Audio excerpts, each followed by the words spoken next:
Well, the snowstorm again, still hours away, but that's not stopping local cities and towns from preparing for the impact tomorrow. Chelsea Jones is live now with more on how officials are getting ready today. Chelsea.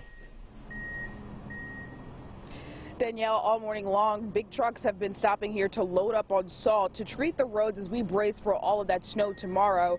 Rhode Island DOT saying they have 70,000 tons of salt ready to go for tomorrow. Now, we can see about an inch an hour, and that could lead, like Brittany said, to those travel impacts in the morning being a little bit problematic for drivers. But the DOT says they have 150 trucks of their own and around 320 additional vendors signed up for the winter storm. That makes Director Peter Alviti say that they are in good shape.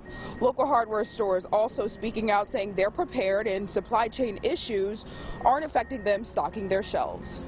We didn't want to get caught short because there's a lot of people that depend on us to have it when they need it. We pre-book, get it shipped before the season, and then we store it.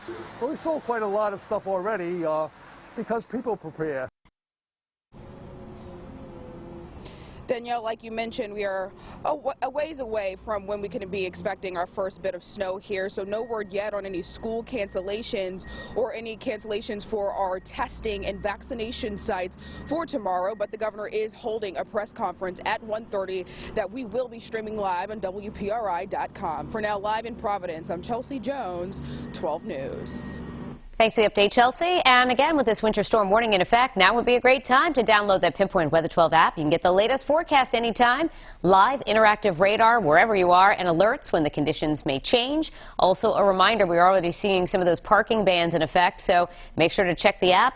Check our website as well for the very latest on any updates. And stay with us for continuing coverage of this weather alert. Tony is going to have the very latest tonight on 12 News at 4, and Michelle will be in first thing tomorrow morning at 4:30 with the only local news on the air from 7 to 9 a.m.